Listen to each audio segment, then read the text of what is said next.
Deus criou o universo? Como que é a sua opinião, Paulo? Depois você fala por cima, não vou pedir mais. Enfim. Pois é justamente essa ideia de Aristóteles, de que o divino seria o motor imóvel, é um primeiro vislumbre da filosofia a respeito dos atributos da perfeição divina. Mas Aristóteles não chega na ideia de um Deus criador. Exato. O Deus aristotélico, o motor imóvel, ele é um atrator das coisas que sempre existiram. Então ele acredita que a criação é eterna. Aí Santo Tomás de Aquino, os filósofos cristãos, vão realmente constatar que Deus possui todos os atributos de perfeição, inclusive a pessoalidade. Ou seja, a inteligência e a vontade. Então, se o homem tem inteligência e vontade, por que Deus não teria? Por que Deus teria menos perfeições que a sua própria criação?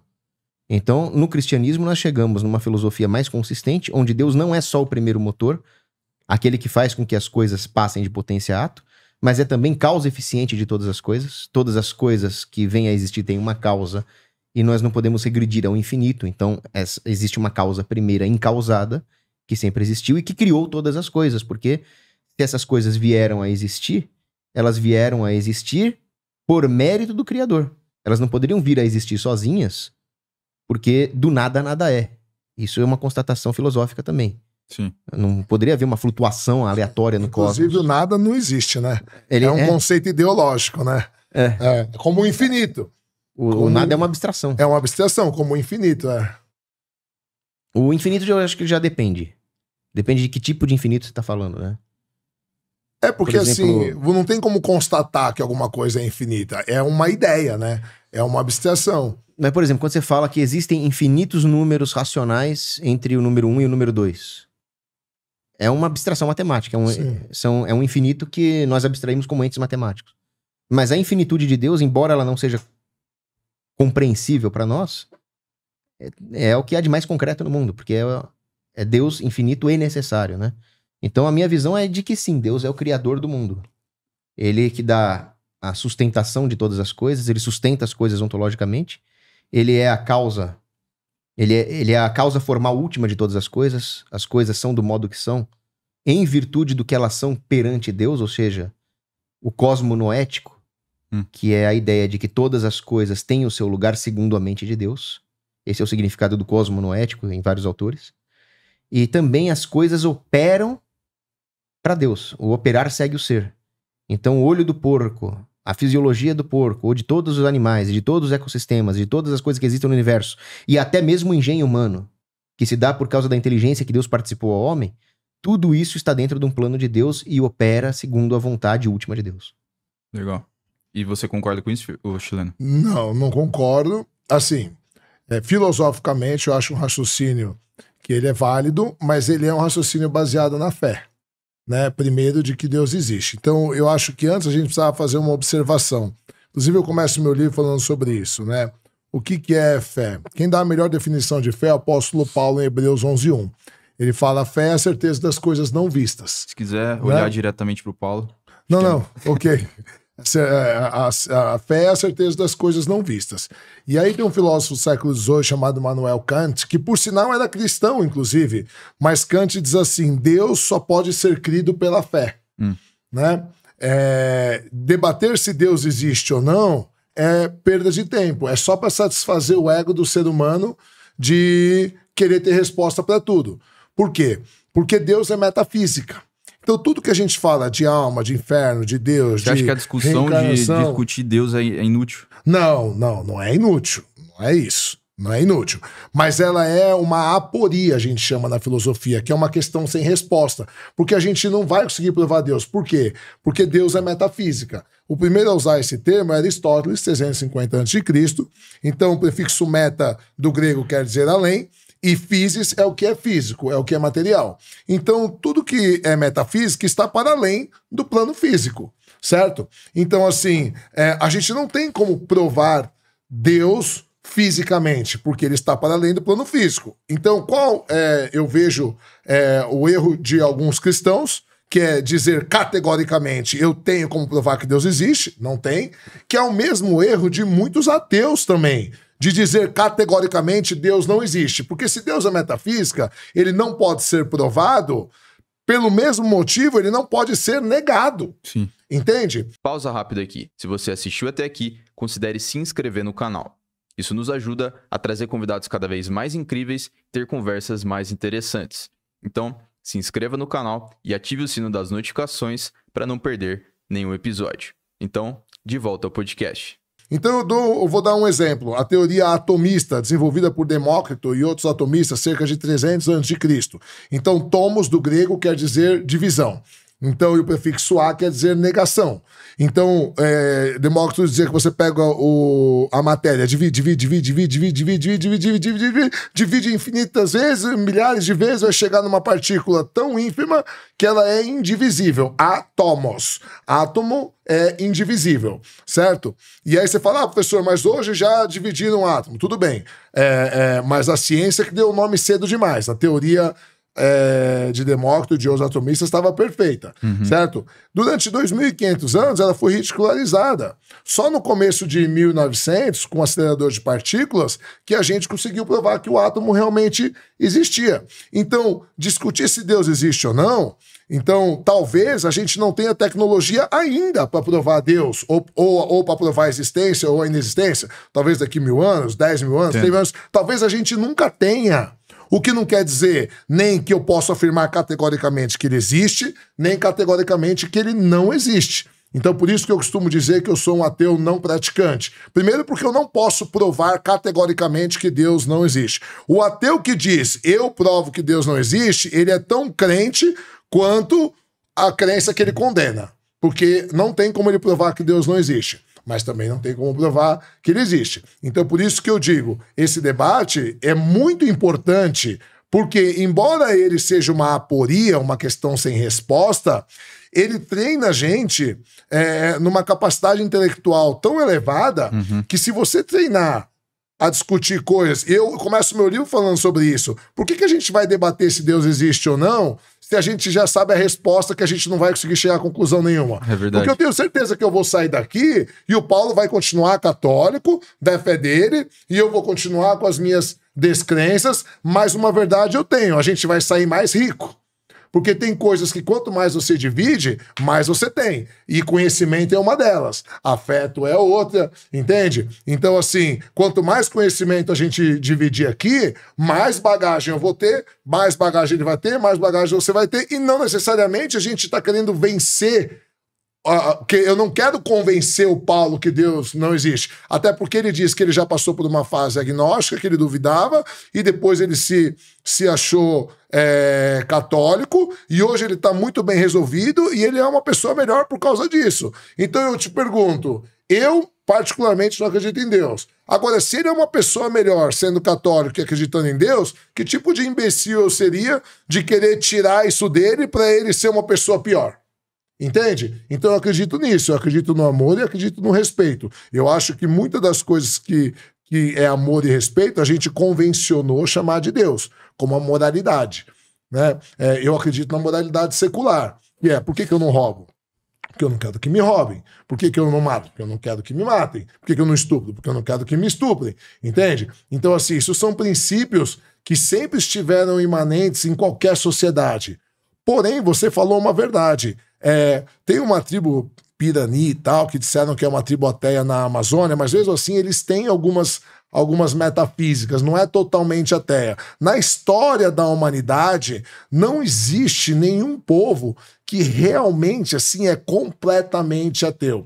E aí eu fico me perguntando, e aí eu tenho que me perguntar como, né, estudioso de filosofia, será, e de teologia, será que realmente Deus existe mesmo? Porque essa é uma pergunta que eu estou sempre me fazendo. Eu me permito questionar meus paradigmas, porque eu já acreditei muito em Deus. Sim. Eu fui criado para ser missionário. Meu pai é pastor há 35 anos. Entende? Eu aprendi a ler em casa com 5 anos, falei a Bíblia, eu li a Bíblia inteira 6 vezes já. Sou formado em teologia, eu não escreveria um livro sobre isso de alegre. Entende? Então, assim, eu me pergunto, será que Deus realmente existe? Ou será que às vezes pode ser inclusive uma necessidade biológica do ser humano de querer ter respostas para tudo, e a resposta mais conveniente e mais fácil quando a gente não sabe é Deus?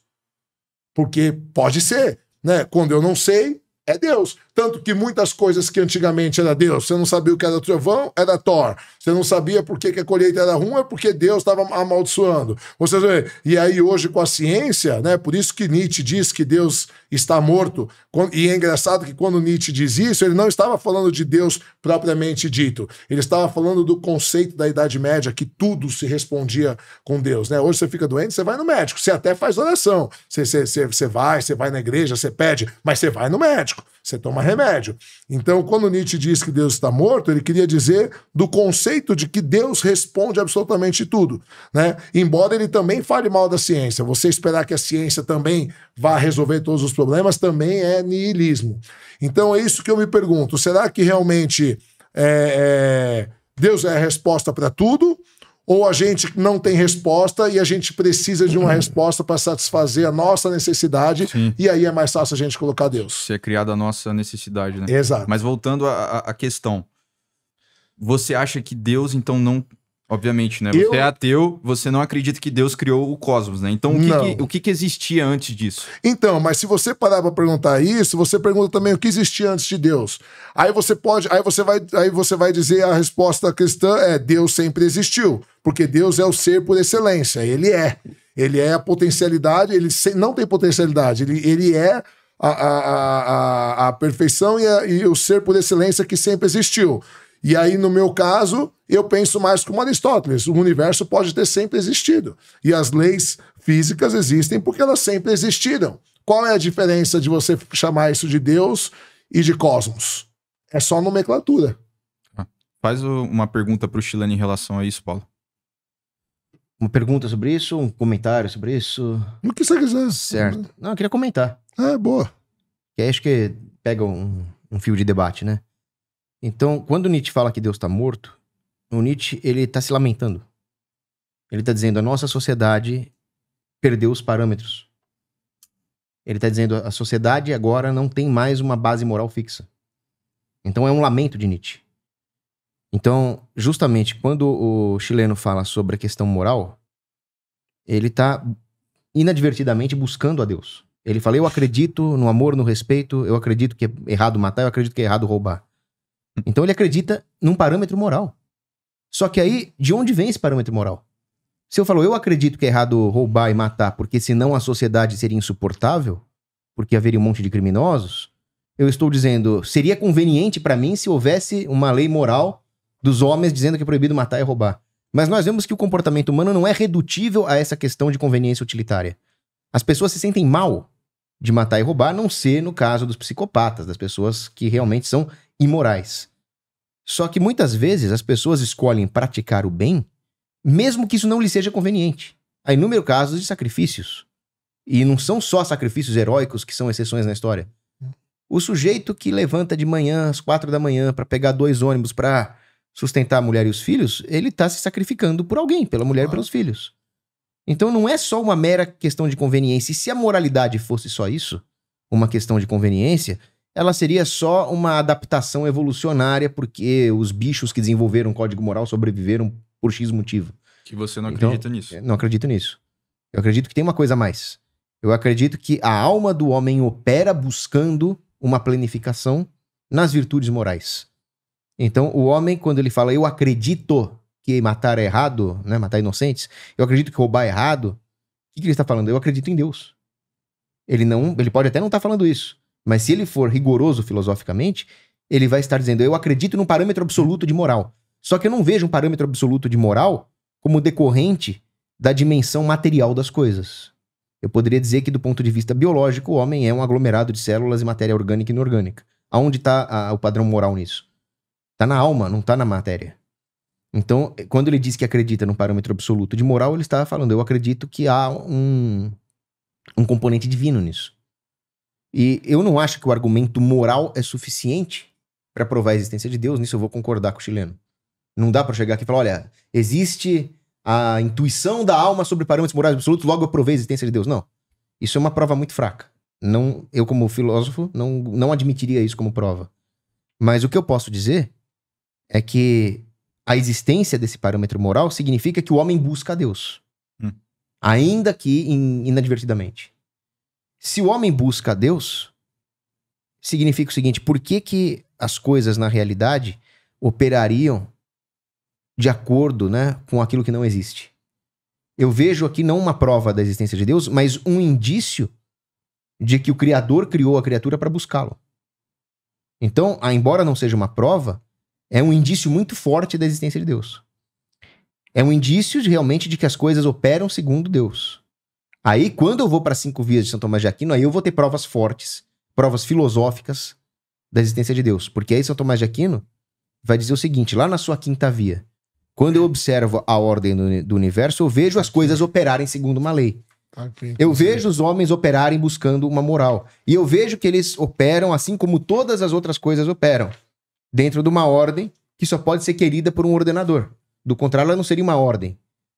Se o Criador não tivesse controle sobre isso, não seria ordem.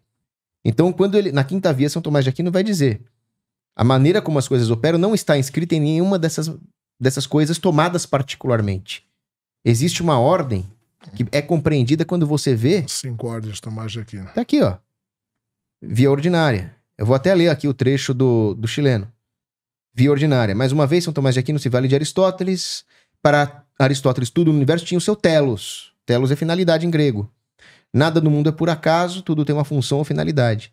Aí a pergunta é: quem determina o telo das coisas?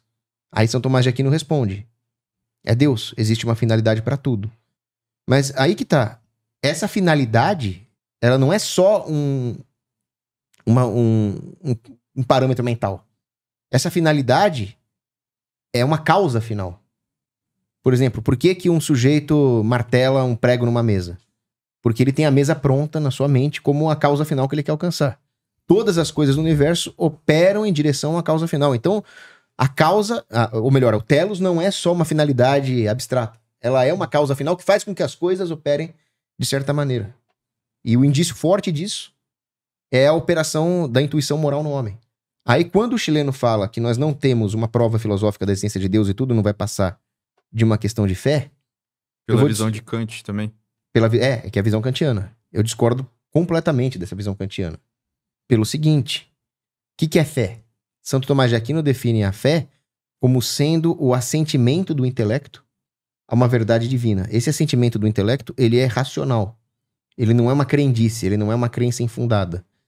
E esse assentimento do intelecto se dá porque a vontade do homem foi iluminada pela graça divina.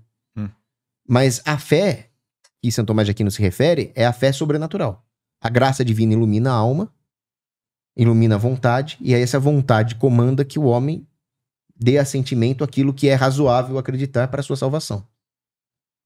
Só que quando a graça de Deus atua no homem, é a própria ação divina. Então o homem está dando assentimento a uma verdade que lhe foi revelada por meios que extrapolam a filosofia e as outras ciências.